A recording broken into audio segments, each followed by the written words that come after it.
Hello viewers, आप सभी को डिमाहासाओ जर्नल की इस पॉडकास्ट सीरीज पर स्वागत है। आज हमारा दूसरा एपिसोड है और आज हम मौजूद है डिमाहासाओ कांग्रेस कमेटी के प्रेसिडेंट मिस्टर समरजीत हाफलोंगबार जी के साथ। समरजीत हाफलोंगबार एक पॉलिटिकल फिगर है, तो चलिए आज उनसे चर्चा करेंगे।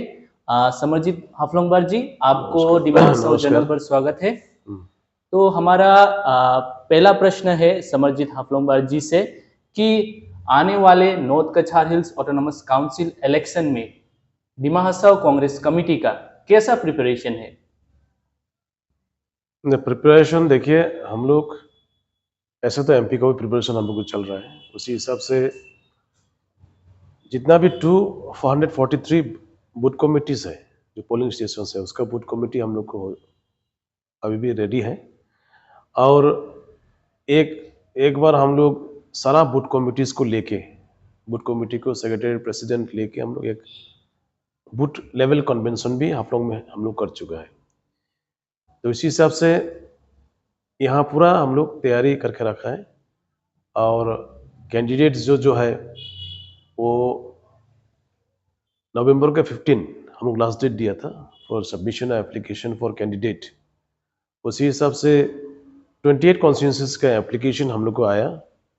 कहीं कहीं जगह में 2-3 एप्लीकेशन है कैंडिडेट का, लेकिन ज़्यादातर एक ही कैंडिडेट का एप्लीकेशन हुआ है। हम लोग को ऑलरेडी कैंडिडेट भी फाइनल जहाँ जहाँ में 2-3 है, उस कंट्रोवर्सी है, उसमें हम लोग जब इलेक्शन डिक्लेयर होगा तो हम सेटल कर लेंगे।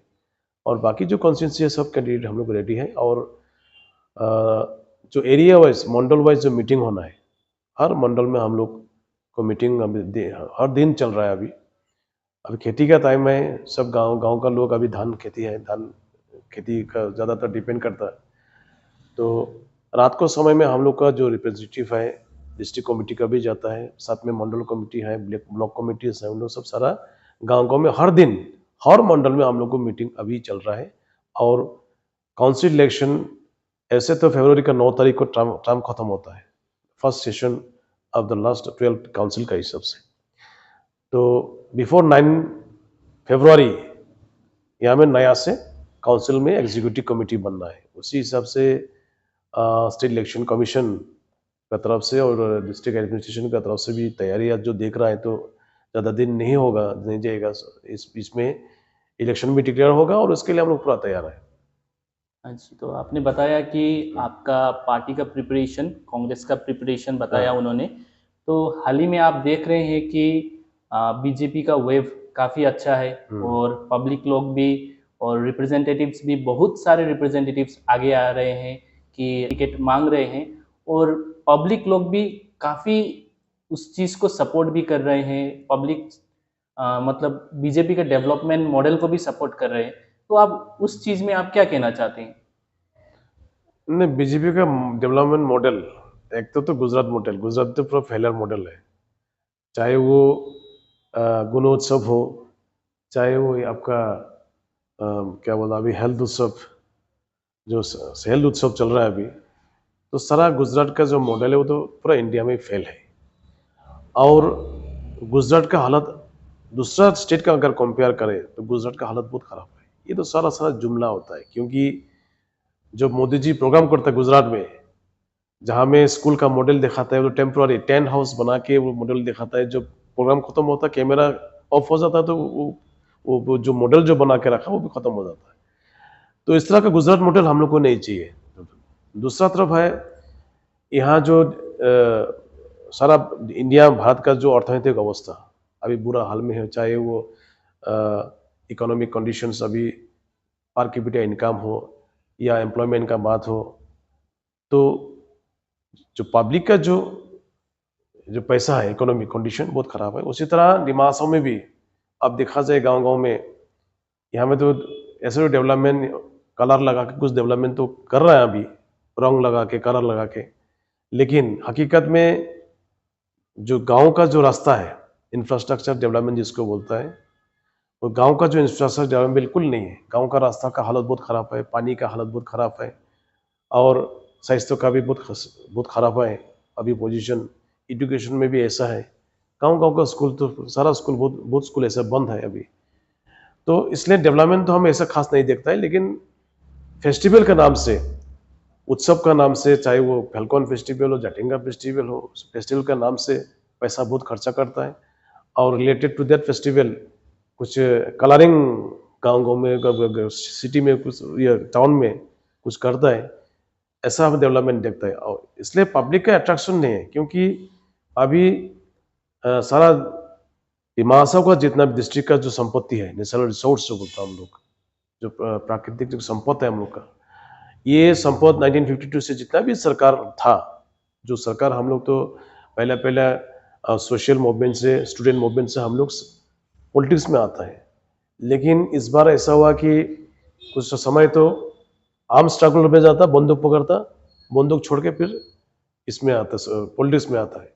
और अभी तो ऐसा हो गया कि कुछ कोयला का पैसा, बालू का पैसा, पत्थर का पैसा कुछ मिल जाने से, थोड़ा पॉकेट में पैसा से छोटा छोटा बच्चे लोग भी इलेक्शन कॉन्टेस्ट के लिए निकल जाता अभी। तो इसलिए पैसा उन लोग के पास में बहुत है, पैसा बहुत है। इसलिए जो कार्यक्रम होता, प्रोग्राम होता, तो उन लोग का ट्रांसपोर्टेशन हो या जो पब्लिक आता है उसको पैसा दे के, मांसों काट के, सुअर काट के, शराब पिला के, ऐसा करके पब्लिक तो जमा करता है उन लोग। एक तरफ तो ऐसा कर रहा है।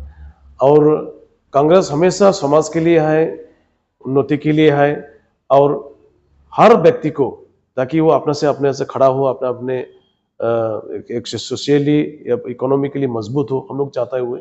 इसलिए 1952 से अगर जितना भी नेता हुआ है, उन लोग का पास में पैसा भी नहीं, हमको लेकर हमारे पास में भी कुछ नहीं। इसलिए हम लोग दिखाने के लिए बीजेपी के जैसे हम लोग को पॉसिबल नहीं होता है पब्लिक दिखाने को। लेकिन अंदर का जो जितना भी पब्लिक उन लोग को मीटिंग में हो या कोई सभा में जमा होता है, वो सारा का सारा उन लोग को वोट देगा, ऐसा बात नहीं है। उन लोग से नाराज है, सब कुछ पे नाराज है।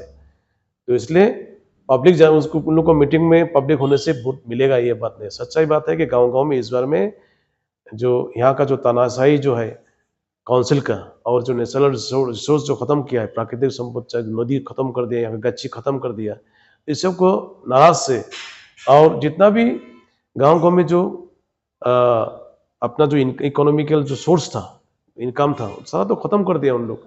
आज कॉन्ट्रेक्टर्स बोलिए, हम लोग तो सारा एम्प्लॉयमेंट यहाँ में, फैक्ट्री तो है ही नहीं, यहाँ कोई तो इंडस्ट्री तो है नहीं।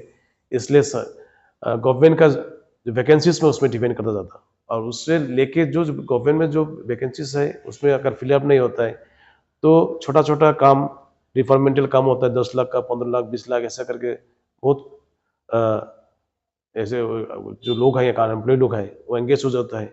साथ साथ में जो गांव गांव में छोटा छोटा स्कीम देता था, चाहे फुटपाथ का हो, फिशरीज का हो, फिशर भी मिल जाए उन लोग सरकार का तरफ से, और पैसा भी इनकम हो जाए। तो ऐसे पर सेल्फ एम्प्लॉयमेंट, एनरेगा हो, ऐसा गांव गांव में देता था, तो गांव का आदमी तरह पैसा मिलता था।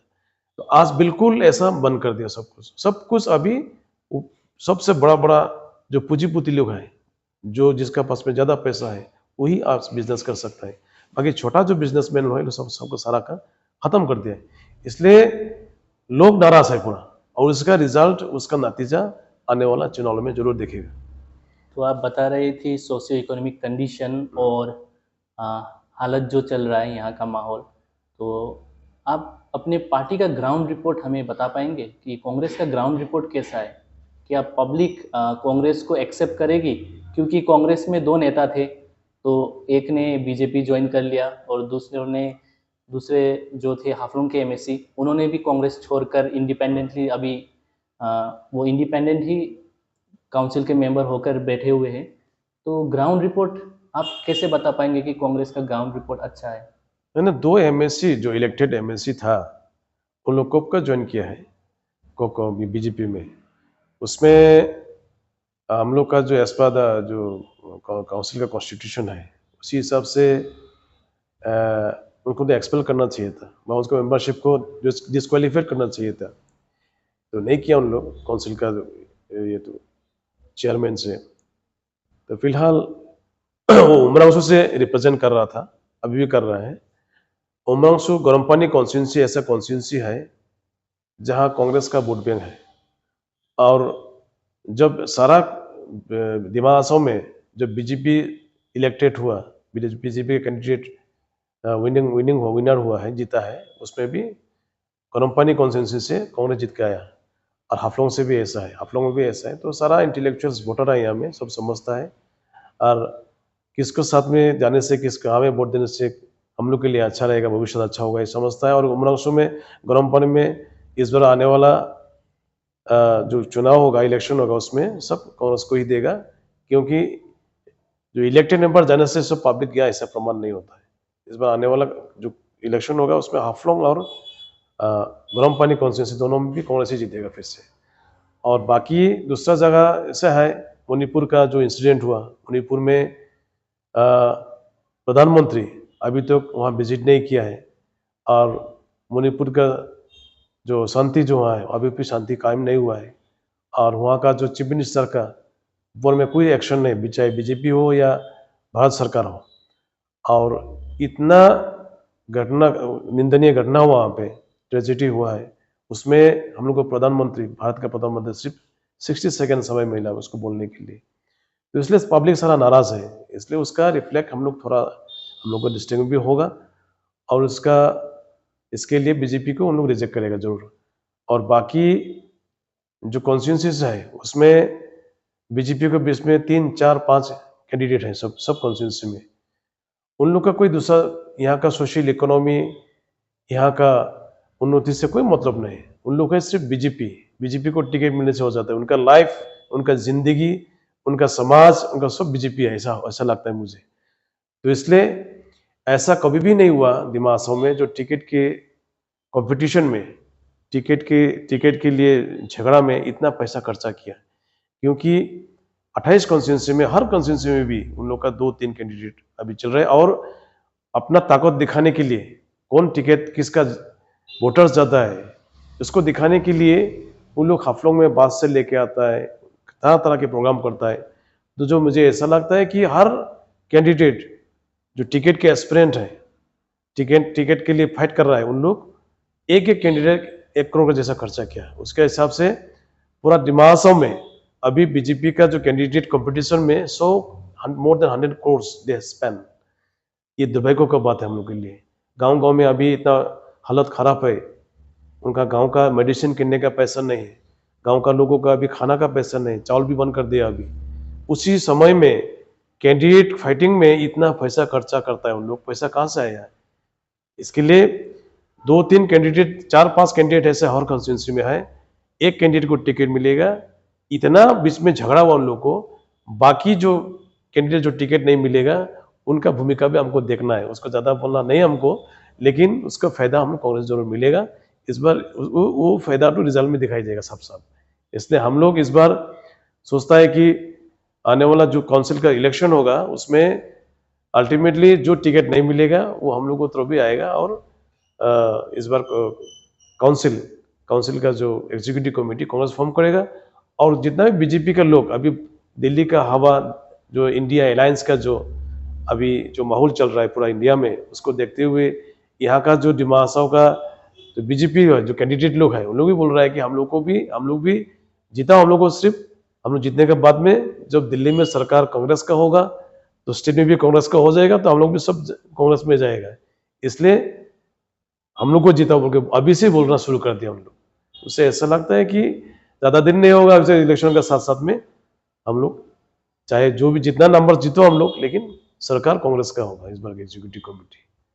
और इसके ऐसा नहीं है कि हमें as per constitution of 6 schedule constitution के हिसाब से और काउंसिल का जो कॉन्स्टिट्यूशन है उसमें कोई पार्टी सिस्टम का सरकार नहीं है। यहाँ में जो भी जीतेगा वो सरकार बन सकता है। और इसका जो पब्लिक का जो मेंटेलिटी है, जो ऊपर में अगर कांग्रेस रहेगा तो यहाँ भी कांग्रेस होना चाहिए, ऐसा नहीं है। आज मिजोरम को देखिए, मिजोरम में अभी वहाँ में जेडपीएम जीता है, लेकिन दिल्ली में तो जेडपीएम नहीं है। उसका मतलब ये नहीं कि वहाँ में बीजेपी जितना होगा मिजोरम में, ऐसा नहीं। इसलिए दिमाग में भी ऐसा नहीं कि हम बीजेपी एग्जीक्यूटिव बनना होगा। सरकार बनने के बाद संविधान है, संविधान हिसाब से चलेगा हम लोग। और स्टेट गवर्नमेंट जो भी होना तो उससे हम लोग मिलाप से चलना होगा। सबका भी है, कॉन्स्टिट्यूशनली जो अपना अपना जो अधिकार है, जुरिस्डिक्शन है, उसी से चलेगा हम लोग। इसलिए पब्लिक को भी सबसे बड़ा अपील है, सब अभी भी हम अपील कर रहा है कि जो जो क्लास 3, 4, 5 ऐसे करके एमडीसी एमएससी कॉन्टेस्ट करना चाह रहा है, अभी कोशिश कर रहा है, उन लोगों के पास पैसा है। हाँ, लेकिन पैसा तरफ नहीं जाने के लिए हम लोग सबको भी विनती रिक्वेस्ट करते हैं कि कौन से भी बचाना है हमको। हाँ, और जब हम लोग सरकार आएगा इस बार हम सोचता है कि एक बिल लेके आएगा तो मिनिमम क्वालिफिकेशन क्लास 10 होना चाहिए यहाँ का, एटलीस्ट एमएससी, तो जाके हम लोग को काउंसिल का थोड़ा स्टैंडर्ड, हम लोग का स्टैंडर्डिटी सरकार, ये असम सरकार भी थोड़ा हम लोग को इज्जत देगा। नहीं तो अभी तो इज्जत नहीं दे रहा है किसी को भी। तो इसलिए एक सरकार जो बनेगा वो शिक्षित लोग का सरकार बनना चाहिए, और ताकि कॉन्स्टिट्यूशन को समझे, अपना अधिकार को समझे और एज पर शेड्यूल कॉन्स्टिट्यूशन हिसाब से हमें काम करे। तो आपने काफ़ी चर्चे पे काफ़ी इन डेप्थ बताया, नेशनल से लेके रीजनल से लेके नॉर्थ ईस्टर्न लेवल तक, मतलब डिमा हसाओ की इस पॉलिटिक्स को अफेक्ट करेगा आप बोल रहे हैं। तो फिर हम आते हैं हमारे ही डिमा हसाओ पर। तो प्रेजेंटली डिमा हसाओ का पॉलिटिकल सिनेरियो हम अगर देखें तो यहाँ पर 3 पार्टी का दबाव अच्छा है दबाव। पहले हो गया बीजेपी और 2 नंबर में हो गया कांग्रेस और टीएमसी।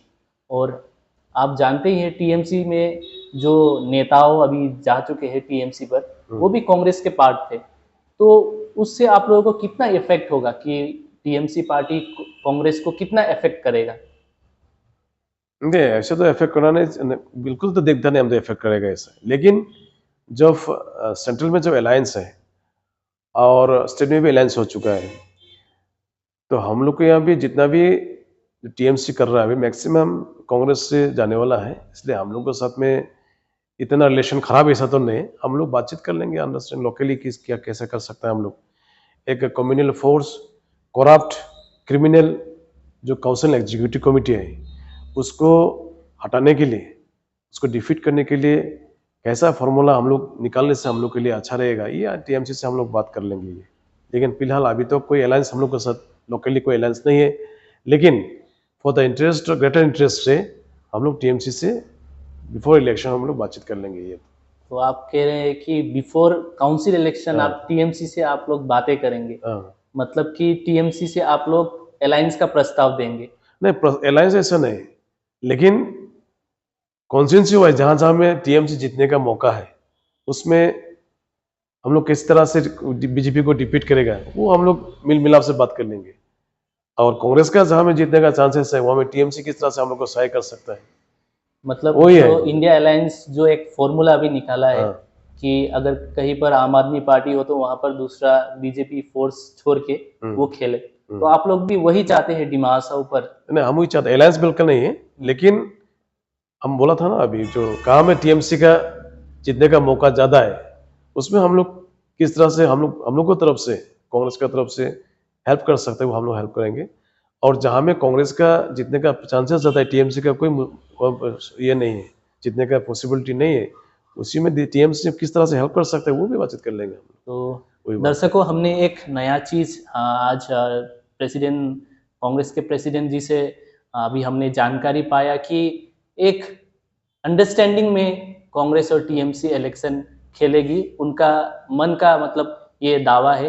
देखते हैं कि भविष्य में टीएमसी और कांग्रेस मिलकर इलेक्शन में यहाँ पर लड़ती है या फिर ट्रायंगुलर सीरीज वाला मैच रहेगा हमारे आने वाले 19 नॉर्थ कछार हिल्स ऑटोनोमस काउंसिल इलेक्शन पर। तो हम आगे बढ़ते हैं। तो आपने कहा कि आप दोनों पर मतलब एक अंडरस्टैंडिंग रहेगा, तो आप क्या देखते हैं कि पब्लिक जो बीजेपी को एक्सेप्ट कर रही है, मतलब बीजेपी का लोकल जो डेवलपमेंट मॉडल, आपने तो मतलब आगे जो बोला आप सेंट्रली बोले, आप गुजरात से आ गए, लेकिन डिमा हसाओ पर अगर देखें तो कुछ ना कुछ तो डेवलपमेंट चल रही है, कुछ ना कुछ तो आप भी एक्सेप्ट करते होंगे शायद। तो आप देख रहे हैं कि पब्लिक लोग भी बोल रहे हैं कि काफ़ी कोई मीडिया हाउसेस मतलब ग्राउंड रिपोर्ट निकाल रहे हैं, तो लोग वहाँ पर सिर्फ बीजेपी ही दिख रहा है, कांग्रेस क्यों नहीं दिख रहा है? क्या कांग्रेस बैकफुट से खेल रही है या फिर कांग्रेस ग्राउंड में है ही नहीं? देखिए, हम ज़्यादा नहीं बोलेंगे इसके बारे में। आप अगर दिल्ली का जो लास्ट असेंबली इलेक्शन हुआ था उसमें आम आदमी पार्टी किस तरह का फॉर्मूला निकला था वहाँ पे, और as per the exit poll वहाँ में पूरा बीजेपी को रूलिंग दिया था, लेकिन अल्टीमेटली क्या हुआ, आम आदमी पार्टी अराउंड 67 सीट जीत के आया, 67 या 70 ऐसे कुछ। लेकिन आम आदमी पार्टी का आपका कोई वहाँ में ऐसा कोई गैदरिंग पब्लिक निकल के आना हम कोई भी नहीं देखा था। उससे मतलब एग्जिट पोल लोग ऐसा रिजल्ट दिया कि वहाँ बीजेपी श्योर आना है, लेकिन अल्टीमेट रिजल्ट तो उल्टा हुआ। ठीक उसी तरह आज दिमा असम में भी होगा, क्योंकि यहाँ में देखिए डेवलपमेंट का बात अगर बोला जाए तो डेवलपमेंट तो हम लोग 20 साल पहले ही होता था, लेकिन इतना डिस्टर्बेंसेस था। कांग्रेस का बहुत से नेता यहाँ में जान गंवाना पड़ा, हम भी तो बाहर में 5-6 साल बाहर में रहना पड़ा हमको। तो ऐसा सिचुएशन था, डेवलपमेंट का बात तो छोड़ दीजिए, यहाँ में जिंदा रहना ही मुश्किल था उस समय का बात है। तो जो अशांति फैलाया था उस समय, आज सरकार में है, आज डेवलपमेंट कीजिए कुछ, तो हम लोग को उससे कोई ये नहीं है, होना चाहिए। लेकिन ऐसा शांति अगर मौका हम लोग उस टाइम में मिलता रहा, कांग्रेस लोग का दूसरा जो रूलिंग था उस समय, ऐसा अगर मौका मिलने से बहुत कुछ हो सकता था, लेकिन ऐसा मौका हम लोग को नहीं है। अभी थोड़ा शांति हुआ तो कुछ कीजिए, लेकिन जो डेवलपमेंट होना चाहिए, डेवलपमेंट मतलब कि सिर्फ इंफ्रास्ट्रक्चर है नहीं, क्या रोड बनने से कुछ ऐसा नहीं, दूसरा डेवलपमेंट भी है ना बहुत। रोड भी सिर्फ टाउन में हुआ है, रूरल में तो बिल्कुल रोड नहीं है। हम तो इस बार इलेक्शन कैंपेन में बहुत जगह गया है, 4x4 अगर नहीं होगा तो गांव में नहीं पहुंचता है। कल भी तो हम एक गांव में गया था, 4x4 लगता है वहाँ में, एक बीच में जिनामबिली हम गया था, 4x4 नहीं तो घर जा ही नहीं सकता। तो ऐसा डेवलपमेंट क्या बोलता है, लेकिन डेवलपमेंट तो होना चाहिए था और ज़्यादा, क्योंकि शांति था अभी, पैसा भी बहुत ज़्यादा है अभी। इतना टैक्स लेता है, पहला आपको टैक्स जो बोलता है जो पेट्रोलियम में, हम तो बोलता है कि पेट्रोलियम प्रोडक्ट जो है यहाँ का, आपको सिर्फ petrol and diesel, petrol builder में केरोसिन भी आता है, गैस भी, सिलेंडर भी आता है, लेकिन जो पेट्रोल डीजल में आपको यहाँ में टैक्स सिर्फ डिमा असम में lowest population density in India, Dima Assam. उसी हिसाब से गाड़ी भी बहुत कम है हमें, सिर्फ पेट्रोल और डीजल में यहाँ मंथली 60 करोड़ का कलेक्शन होता है आपको यहाँ टैक्स। तो इतना टैक्स लेता है, ब्रिटिश का समय भी टैक्स नहीं लिया इतना तक। तो आज उस टैक्स का पैसा सरकार का पास में ज्यादा है पैसा। हाँ, पहला डीजल का टैक्स सिर्फ 9 रुपये लेता था during the period of Manmohan Singh. अभी डीजल में अभी 23 रुपया लेता है, पेट्रोल में 33 रुपीज लेता है अभी। पहला डीजल में 9 रुपीज की जगह अभी मोर देन 23 रुपीज अभी टैक्स लेता है, इतना टैक्स लेता है। तो उसी का देखते हुए मतलब पैसा थोड़ा ज्यादा है और डेवलपमेंट भी ज्यादा होना चाहिए था, लेकिन इंफ्रास्ट्रक्चर डेवलपमेंट जो होना है उसमें नहीं हुआ, बिल्कुल कम हुआ है। और डेवलपमेंट किसको बोलता है, डेवलपमेंट होगा तो जो ह्यूमनिटी जो डेवलप होगा, मनुष्य डेवलप होना चाहिए, मीन्स ह्यूमन रिसोर्स डेवलप होना चाहिए। ह्यूमन रिसोर्स में आप गांव में इकोनॉमिकली कितना हुआ, पर कैपिटा इनकम कितना है उसका, हाँ वो देखना चाहिए हमको। लेकिन बिल्कुल वो तो खत्म कर दिया, बिल्कुल खत्म कर दिया। अभी सिर्फ उनका यह है बेनिफिशियरी बनाओ, बेनिफिशियरी मांगना पैसा दो, मांगना चावल दो, वही उन लोग का डेवलपमेंट। तो ऐसा तो आदमी का लिविंग स्टैंडर्ड तो बढ़ेगा नहीं और डेवलप तो होगा नहीं ऐसा तो आज अगर एग्रीकल्चर में उनको स्कोप नहीं देगा, अगर इंफ्रास्ट्रक्चर देता है, रास्ता देता है, तो वहां में ऐसे कमाने का सोर्स भी देना है उनको, तो ऐसा तो बिल्कुल लोग चिंता ही नहीं करता है। तो इसलिए हम इसको डेवलपमेंट नहीं मानता है। डेवलपमेंट होने से एक व्यक्ति डेवलपमेंट होगा, एक व्यक्ति इकोनॉमिकली उन्नति होने होगा, उनको अर्थनैतिक अवस्था उनको सबल होने होगा, अच्छा होने होगा, वही तो डेवलपमेंट चाहता हम। इसलिए यह एग्रीकल्चर बेस है, एग्रीकल्चर हम डेवलप करने होगा। एग्रीकल्चर बोले से हमको वेटनरी हो, आपको फिशरीज हो, हर एग्रीकल्चर में पड़ता है, मिक्स फार्मिंग। ऐसा हम लोग यहाँ का जो गांव का आदमी लोग से उसको इकोनॉमिकली हम लोग स्ट्रांग बनाने होगा, तब जाकर डेवलप होगा। ये सिर्फ गांव रास्ता में, टाउन का रास्ता में चुना लगाने से तो वो डेवलप नहीं है। और आज देखता है कि पूरा नेचुरल रिसोर्स को खत्म कर दिया, और यहाँ का जो CM EM उन्हें खुद ही कॉन्ट्रैक्टर है, खुद ही सप्लायर है। एक EM CM का पर मंथ इनकम कितना होता है उनको, पर डे हम लोग को CM का 1 करोड़ इनकम है पर डे, एक EM का पर डे 3 लाख 4 लाख का इनकम है। अपना खुद डेवलप होता है, लेकिन गांव का आदमी तो डेवलप नहीं होते, इकोनॉमिकली डाउन होते हैं यहाँ से। इसलिए हम डेवलपमेंट नहीं मानता उसको। तो राजनीति में तो चलता ही रहता है, कांग्रेस बीजेपी यहाँ पर भी चल रहा है, तो सेंटर में भी चल रहा है। तो बोलेंगे कि दूसरे पार्टी करप्शन किया, तो वो तो लीगली ही प्रूव होगा, वो हम दूसरा लोग पार्टी तो। करप्शन किया नहीं किया, अभी जितना भी 1952 से जो ईएम सीएम बना, उनका प्रॉपर्टी, उनका बैंक बैलेंस चेक कीजिए। सबको अभी तो सफा देखते हैं किस तरह से। देखिए हम लोग तो सोशल मूवमेंट छोटा से किया, हम लोग सोसाइटी में था, सोशल मूवमेंट था, स्टूडेंट मूवमेंट में था, हम लोग स्टूडेंट ऑर्गेनाइजेशन में था। इसलिए हम लोग का जो लीडरशिप का मेंटलिटी है, हम लोग का जो ट्रेनिंग ग्राउंड था, सोशल ऑर्गेनाइजेशंस, स्टूडेंट ऑर्गेनाइजेशन, वो हम लोग का ट्रेनिंग ग्राउंड था। अभी का पॉलिटिकल फील्ड में जो है उन लोग का ट्रेनिंग ग्राउंड कहाँ में है, अब देखिए उसका। तो उसका का मेंटलिटी है सिर्फ पैसा कमाना। इसलिए आज एक एक का सीएम का ईएम का प्रॉपर्टी चेक कीजिए कितना है। अब किसी का 100 करोड़ का प्रॉपर्टी है, किसी का 1000 करोड़ प्रॉपर्टी है, तो कहां से आया है सब? हम बोला था ना, जो टिकट का कंपटीशन में 100 करोड़ खर्चा कर लिया, कहां से आया पैसा? ये तो ओपन सबको देखने मिलता है। तो इसलिए पहला जो राजनीतिक नेता लोग था, उन लोग का मेंटेलिटी ऐसा नहीं था। अभी सरकार बनने के बाद में वोट कौन किसने दिया नहीं दिया वो हम लोग नहीं देखता है। जो सरकार जो मिनिमम जो प्रोग्राम है सरकार का, जैसे राशन कार्ड है आपको, जैसे जो इंदिरा आवास पहला था, इंदिरा आवास योजना था, अभी प्रधानमंत्री आवास योजना हुआ, सबको घर मिलना चाहिए, सबको राशन कार्ड मिलना चाहिए। ये तो पहला कभी हम लोग ऐसा चेक नहीं करता है।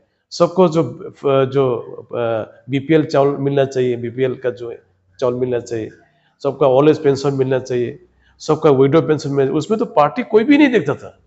लेकिन अभी तो ऐसा हालत हो गया कि आपको राशन कार्ड लेने के लिए बीजेपी बनना होगा। ये तो जरा सा मतलब इनजस्टिस है, अगेंस्ट द कॉन्स्टिट्यूशन है, ये संविधान का खिलाफ है, गणतंत्र का खिलाफ है। ये तो सरकार बनने के बाद तो सबका सरकार है वो, तो सिर्फ बीजेपी का सरकार नहीं ना। तो इसलिए ऐसा नहीं होना चाहिए। तो बहुत सा डिफरेंस हो गया अभी। इसका कारण एक ही है, उन लोग का मतलब शिक्षा का कमी है, एजुकेशन कमी है। इसलिए हमने यही बोला कि काउंसिल अगर हम लोग आता है तो इस बार कम से कम हम लोग बिल लेके आएगा, minimum qualification for council member के लिए क्लास 10 होना चाहिए कम से कम। ये है, क्योंकि आजकल क्लास 10 से भी चपरासी नहीं मिलता है नौकरियां। तो आपने काफ़ी चीज़ बताया हाँ, हमको। तो हाल ही में हाँ, एक प्रोग्राम हुआ था हमारे डिमासो डिस्ट्रिक्ट पर, तो उसमें हमारे मुख्यमंत्री जी आए थे, तो हाँ। उन्होंने दावा किया था कि 28 में से 28 कॉन्स्टिट्यूंसी बीजेपी ही जीतेगी और सरकार भी गठन करेगी। दावा तो सब भी करेगा, क्योंकि देखिए अभी पूरा इंडिया में अभी पूरा हल्ला है ईवीएम को लेके। अभी ईवीएम तो पीबीएम हो गया बोला, मोदी वोटिंग मशीन। तो इस तरह का घोटाला, इस तरह का लेकिन जो इलीगल काम, काउंसिल इलेक्शन इलीगल काम उन लोग करता है। ठीक उसी तरह देखो गवर्नमेंट मशीनरीज उनका हाथ में है। अगर गणतंत्र को रेस्पेक्ट उन लोग देता है, पब्लिक जिसको वोट देता है वही काउंसिल में एग्जीक्यूटिव कमेटी में आना है। ये रेस्पेक्ट अगर स्टेट गवर्नमेंट का जो बैठा है उन लोग अगर सोचता है तो कोई बात नहीं। लेकिन जबरदस्ती जीतने का है तो उन लोग के पास पूरा पावर है, क्योंकि जितना मशीनरीज है तो स्टेट गवर्नमेंट का मशीनरीज है, चलेगा। वोट भी, वोटिंग मशीन, ये आपको बैलेट बॉक्स भी इधर उधर कर सकता है उन लोग। नहीं तो कैसा मुश्किल पॉसिबल है, ये तो पॉसिबल ही नहीं है। इसलिए ये डर है हम लोग का सिर्फ। तो अभी तो गुंडाराज चल रहा है अभी सब सभी जगह। सोचता है कि सिर्फ पावर को सोचता है, डेमोक्रेसी को तो इज्जत देता नहीं। इसलिए हम हमेशा बोलता है कि जो काउंसिल का जो इलेक्शन है, ऑटोनॉमी जो हम लोग का है, काउंसिल का इलेक्शन में एटलीस्ट नेशनल पार्टी का पार्टिसिपेशन हम लोग बंद करना होगा, जो भी पार्टी हो। पहला कार्यालयों में 1985 तक नेशनल पार्टी वहां काउंसिल इलेक्शन में पार्टिसिपेट नहीं करता था। वहां जो कांग्रेस था, कांग्रेस कार्यालयों का कांग्रेस एमएलए और एमपीस में कांग्रेस के हिसाब से कॉन्टेस्ट करता है, कांग्रेस पार्टी से। लेकिन जो काउंसिल इलेक्शन आता तो वहां सिंबल चेंज करके उन लोग लंडन सिंबल में कार्बिया दरबार का लोकल पार्टी का नाम से उन लोग इलेक्शन कॉन्टेस्ट करता है। तो वहां में ऑटोनॉमी का बात आता है। तो आज अगर ऐसा होता डिमासो में भी, हम लोग नॉर्थ कल्चरल काउंसिल में भी अगर नेशनल पार्टीज का पार्टिसिपेशन अगर नहीं रहेगा, जिस तरह से हम लोग का डॉक्टर हेमंत बिश्व शर्मा पंचायत इलेक्शन में करने जा रहा है कि विदाउट सिंबल इलेक्शन होगा, जहां में पार्टी का कोई पार्टिसिपेशन नहीं रहेगा। अगर ऐसी तरह का चुनाव अगर काउंसिल में किया जाएगा तो ये टिकट का कंपटीशन नहीं होगा। एक एक टिकट में स्टेट का जो पार्टियां हैं, दिसपुर वाला, तो स्टेट कमेटी लोग हैं, उन लोग अभी एक एक कैंडिडेट से 1 करोड़ रुपया लेगा उन लोग टिकट देने में। तो पैसा किसका जाता है? यहाँ का पैसा जाएगा। अभी टिकट जो होगा 3-4 आदमी है तो बोलेगा 1 करोड़ जो देगा वही को उसी को टिकट देगा, तो जाके देगा, उन लोगों के पास कैपेसिटी है। तो इस तरह का सिस्टम नहीं होने के लिए हम लोग अगर यहाँ में लोकल पार्टी अगर लड़ेगा यहाँ में, तो ये टिकट का कंपटीशन नहीं होगा, टिकट का चीनाचीनी तो नहीं होगा यहाँ में। तो यही चाहता है हम, फुल्ली ऑटोनॉमी हो हमें। यहाँ का लोग, यहाँ का कैंडिडेट, यहाँ का पार्टी जो लोकल पार्टी है, स्टेट का इन्फ्लुएंस छोड़ के, स्टेट उन लोग तो पावरफुल है, स्टेट में बहुत पावरफुल होता है, पैसा ज्यादा है, सब कुछ है। अगर उन लोग का इन्फ्लुएंस से इलेक्शन होगा तो पब्लिक का अधिकार खत्म हो जाएगा। तो इसलिए आज वोटर लिस्ट भी हम देख रहे हैं, वोटर लिस्ट में। तो मैं आपको यहाँ पर रोकना चाहता हूँ। तो आपने कहा कि ऑटोनॉमी होना चाहिए, ऑटोनॉमी होना चाहिए, लोकली यहाँ का हम तो बार-बार वही बोलते हैं। तो ऐसा एसडीसी का कॉमरेड भी रह चुके आप पहले एसडीसी मूवमेंट में, तो आप लोग एसडीसी को रिवाइव क्यों नहीं करते हैं? तो फिर नहीं, एसडीसी को नहीं, अभी कांग्रेस के अंदर में एक लोकल पार्टी हम लोग बनाएंगे। अगर एक ऐसा करके अगर बिल पास, एक्ट ये में कानून बनता है, काउंसिल में अगर कानून हम लोग बनाता है, हम चाहता है कि बनाओ ऐसा, अगर हम लोग आएगा तो हम कोशिश करेगा बनाने के लिए।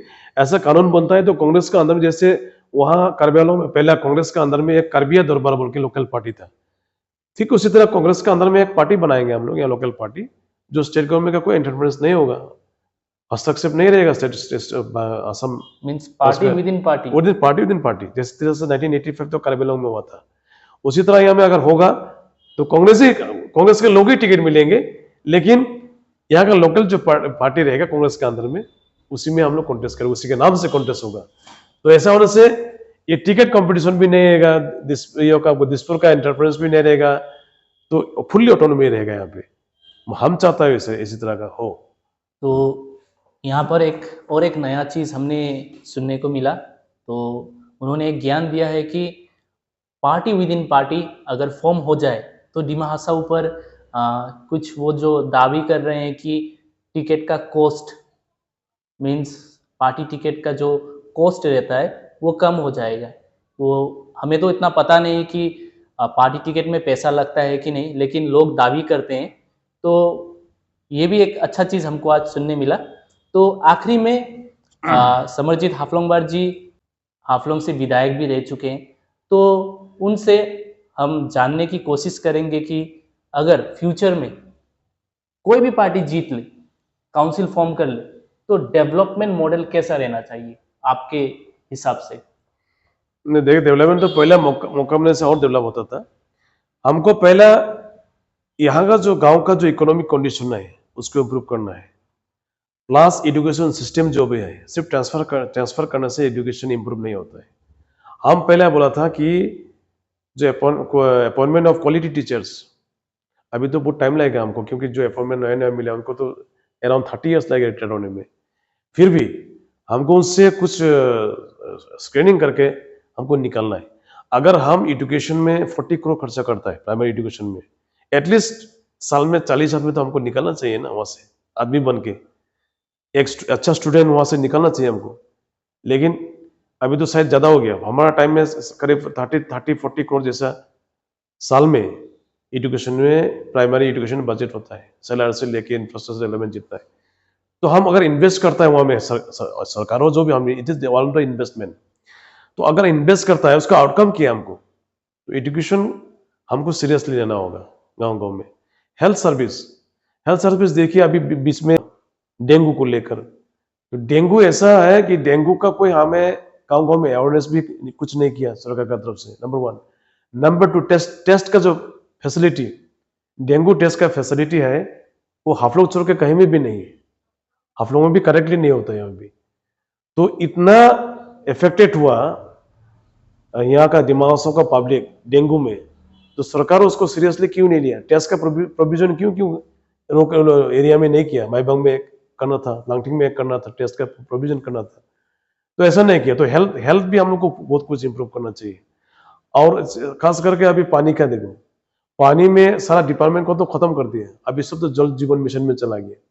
जल जीवन मिशन ऐसा फ्लॉप स्कीम है, यहाँ में अराउंड 400 करोड़ खर्चा कर लिया दिमाग असम में जल जीवन स्कीम मिशन में। कितना सक्सेस हुआ? आउट ऑफ 400 करोड़ कितना सक्सेस हुआ हम तो दिखाई नहीं देता हमको। वहां जो मटेरियल्स, क्वालिटी ऑफ मटेरियल्स देखता है हमको, जो पाइप जो है बराबर का पाइप, इतना क्वालिटी खराब हुआ है। और जो स्कीम जो लिया गाँव में, इतना क्वालिटी खराब है उसका, तो कितना दिन जाएगा, तो जाने वाला नहीं। इसलिए जो पहले डिपार्टमेंट में जो जीआई पाइप देता रहा, अभी तो बहुत क्वालिटी का जीआई पाइप आ गया, टेक्नोलॉजी बहुत डेवलप हो गया। तो जो पीएचई का जो पहला स्कीम था, सब स्कीम तो खत्म करके सब जल जीवन मिशन में चला गया।